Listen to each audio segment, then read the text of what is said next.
تو یہ عظمت والی کتاب ہے. اور پھر انبیاء کی دعوت میں 3 خاص باتیں بتائی گئی کہ انبیاء نے اپنی دعوت میں ہمیشہ شرک سے بچنے کی نصیحت کی کہ دیکھو اللہ رب العزت کو ایک مان لو، اس کے ساتھ کسی کو شریک نہ کرنا، اس کے ساتھ کسی کو ہمسر نہ ٹھہرانا، اس کا مد مقابل نہ ٹھہرانا. یہ شرک ظلم عظیم ہے، بہت بڑا ظلم ہے، اور اس سے بچتے رہنا. پھر انبیاء علیہ السلام کی دعوت میں ایک بات یہ بھی تھی کہ انہوں نے ہمیشہ اپنے قوم سے کہا دیکھو یہ کام ہم لوگ کر رہے ہیں، اس پر تم سے کوئی بدلہ نہیں مانگتے، تم سے اجر اس کا نہیں طلب کر رہے ہیں، ہمارا اجر تو اللہ کے ذمے ہے، وہ ہمیں اجر دے گا.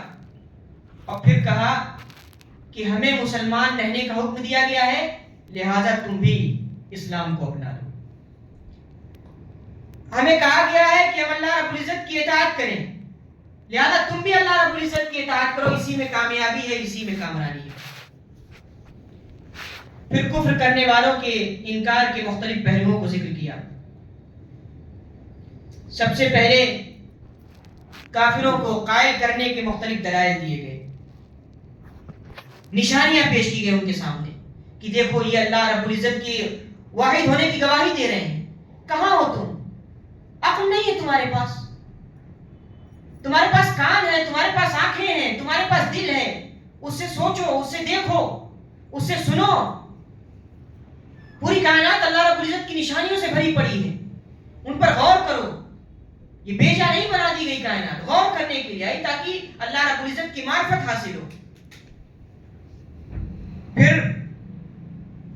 یہ بتایا گیا کہ کافروں نے جو ایک پہلو اختیار کر رکھا تھا انکار کا، وہ یہ کہ ہم اپنے باپ دادا کی اندھی تقلید نہیں چھوڑیں گے.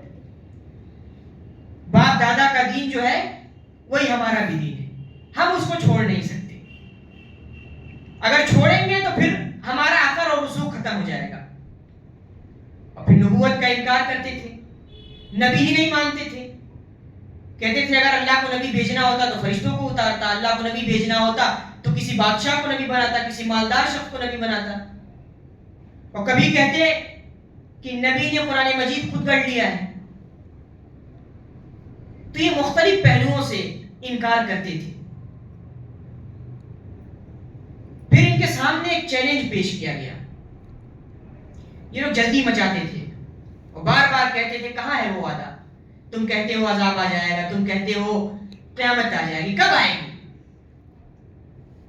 فرمایا کہ اس کا علم تو اللہ کے پاس ہے، تمہارے پاس نہیں ہے، وہی جانتا ہے کب آئے گی. لیکن جب یہ عذاب آ جاتا ہے، کسی قوم پر جب نافرمانی کی پاداش میں عذاب آ جاتا ہے، جب وہ قوم ناشکری ہو جاتی ہے اور بار بار عذاب مانگنے میں جلدی مچاتی ہے، اور جب عذاب آ جاتا ہے لا یستقدمون ساعۃ ولا یستاخرون، تو ایک لمحہ نہ تو جلدی آتا ہے اور نہ دیر، بالکل وہ وقت جو متعین ہے اسی پر آتا ہے، ٹلتا نہیں ہے. پھر عذاب، پھر اللہ رب العزت پکڑ لیتا ہے، اور اللہ رب العزت کی پکڑ بڑی سخت ہے. تو عذاب کے لیے جلدی نہ مچاؤ. اللہ رب العزت مہلت دے رہا ہے، اس میں سنبھلنے کا موقع ہے، سنبھل جاؤ. مہلت دے رہا ہے تو سدھر جاؤ، اس کی اطاعت کو تسلیم کر لو. اور تم کہتے ہو کہ یہ نبی جھوٹا ہے تو ثابت کرو جھوٹا ہے. تم کہتے ہو قرآن مجید گڑھ لیا ہے، ثابت کرو گڑھ لیا ہے. تم کہتے ہو کہ اللہ رب العزت کو اگر نبی بنانا ہوتا تو فرشتوں کو بناتا، ثابت کرو. کبھی بھی تم ابراہیم علیہ السلام کو نبی تسلیم کرتے ہو، تم کہتے ہو کہ ہم دین ابراہیمی کے پیرو میں بڑے فخر کے ساتھ کہتے ہو. تو ان کو جب نبی مانتے ہو، ان کو یہ مانتے ہو کہ ہمارا دین وہی ہے جو ابراہیم علیہ السلام کا دین ہے، تو ابراہیم علیہ السلام کا دین تو کفر و شرک پر مبنی نہیں تھا. ابراہیم علیہ السلام تو ایسے نہیں تھے کہ وہ اللہ رب العزت کے ساتھ شریک ٹھہراتے، بلکہ فرمایا کہ کفر و شرک کی دنیا سے نکل کر انہوں نے اسلام قبول کیا، اسلام کو اپنایا، اور مختلف قربانیاں دی اسلام کے لیے. ان کی قربانیاں ہمارے لیے لائق نمونہ ہیں.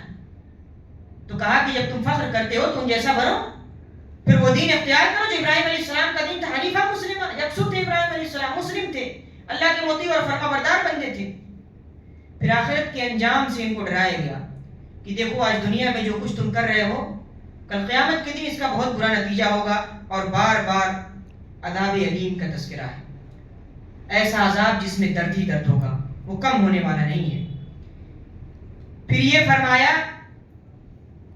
کہ ویسے تو تم اپنے معبودوں کو پکارتے ہو, کہتے ہو کہ فلاں دیوی دیوتا ہے, فلاں دیوی دیوتا ہے, فلاں دیوی ہے, فلاں دیوی ہے اس کام کے لیے, لیکن جب تم پر مصیبت آتی ہے تو پھر ان کو کیوں نہیں پکارتے؟ کہاں چلے جاتے ہیں یہ تمہارے معبود جن کو تم نے بنایا ہے, اللہ رب العزت کا شریک ٹھہرایا, پھر یہ کہاں غائب ہو جاتے ہیں تمہاری مصیبت کے وقت؟ تم اللہ رب العزت کو پکارنے لگتے ہو. تو حقیقی معبود تو وہی ہے, اور تمہاری فطرت گواہی دے رہی ہے کہ مصیبت میں تمہارا فوراً ذہن اللہ رب العزت کی طرف جاتا ہے. تو اس کی بندگی قبول کرو, اس کی اطاعت کو قبول کرو. اور پھر اس کے بعد میں نے بتایا کہ انبیاء علیہ السلام کے واقعات بتائے گئے. حضرت نوح علیہ السلام کے قوم کا واقعہ سنایا گیا کہ حضرت نوح علیہ السلام نے کتنے سال تک دعوت کا کام کیا, اللہ رب العزت کی بندگی کی طرف لوگوں کو بلایا, لیکن وہ قوم سدھرنے والی نہیں تھی. یہی کچھ حال موسیٰ علیہ السلام کو جب فرعون کے سامنے بھیجا گیا تو اس نے معجزات کا انکار کیا. وہ سمجھتا تھا کہ میں ہی خدا ہوں, وہ سمجھتا تھا کہ میں ہی بڑا ہوں, میرے علاوہ کوئی ہے نہیں. لیکن جب سمندر میں ڈبایا گیا تو کہنے لگا کہ میں ایمان لایا, لیکن اس وقت اس کا ایمان بے فائدہ تھا. اللہ رب العزت نے کہا اس وقت اس سے کہ دیکھو میں تمہارے جسم کو بچا کر رکھوں گا تاکہ تم عبرت بنو, لوگ تم سے نصیحت حاصل کریں کہ خدائی کا دعویٰ اس نے کیا تھا اور اس کا انجام کیا ہوا. ظلم کر رہا تھا, ظلم کرنے والوں کا انجام کیا ہوا. بڑائی کے نشے میں چور چور ہو رہا تھا, تکبر کرنے والے کا انجام کیا ہوا. لوگ عبرت حاصل کریں اور تا قیامت عبرت حاصل کریں. پھر اس کے بعد حضرت یونس علیہ السلام کا تذکرہ ہے. حضرت یونس علیہ السلام کا تفصیلی تذکرہ سورۃ القلم میں. یہاں سرسری طور پہ چند وضاحتیں کر دی گئی ہیں. تفصیلی تذکرہ سورۃ القلم میں موجود ہے. حضرت یونس علیہ السلام نے اپنی قوم کو اللہ رب العزت کی طرف بلایا, نافرمانی کرتی تھی, سمجھا رہے تھے. ایک دن کیا ہوا, حضرت یونس علیہ السلام نے ان کے خلاف دعا کر دی. ابھی حکم نہیں آیا تھا, ابھی حجت تمام نہیں ہوئی تھی. حضرت یونس علیہ السلام نے جلد بازی میں دعا کر دی اور بستی کو چھوڑ کر نکل گئے. یہ غلطی ہوئی, اور اللہ رب العزت کی جب نیک بندے سے غلطی ہوتی ہے تو اللہ رب العزت اس کو فوراً تنبیہ کے طور پہ بتاتا ہے کہ دیکھو یہ غلطی تم سے ہوئی, اسے سمجھ جاؤ. اور پھر ان کی قوم نے توبہ کی, اور توبہ کے نتیجے میں جو ان پر عذاب آنے والا تھا وہ عذاب ٹل گیا. ادھر یونس علیہ السلام نکلے ہیں اور ایک کشتی پر سوار ہوئے ہیں. وہ کشتی جب سفر کے لیے روانہ ہوتی ہے تو ڈگمگانے لگتی ہے, اور کشتی کے لوگ کہتے ہیں کہ ہمارے درمیان کوئی خطا کار بیٹھا ہوا ہے. پھر قرآن اندازی ہوتی ہے اور قرآن کے ذریعے حضرت یونس علیہ السلام کا نام نکلتا ہے. حضرت یونس علیہ السلام کو سمندر میں پھینک دیا جاتا ہے, ایک مچھلی نکل جاتی ہے. دیکھیے کتنی زبردست پکڑ, کتنی سخت پکڑ, وہ بھی نبی سے ہلکی سی غلطی ہوئی اور فوراً اللہ رب العزت نے پکڑا. اور پھر انہوں نے دعا کی لا الہ الا انت سبحانک انی کنت من الظالمین. نہیں ہے کوئی معبود سوائے تیرے, تو ہی ہمارا معبود ہے, تو ہی الہ ہے, اور پاک ہے تیری ذات, اور میں ہی ظالم تھا. اور پھر اللہ رب العزت ان کی توبہ کو قبول کرتا ہے. یہ بار بار پیغام دیا جا رہا ہے کہ دیکھو جب بھی غلطی ہو فوراً توبہ کرو, فوراً توبہ کرو. وہ تواب الرحیم, اللہ رب العزت توبہ کو قبول کرتا ہے, رحم فرماتا ہے.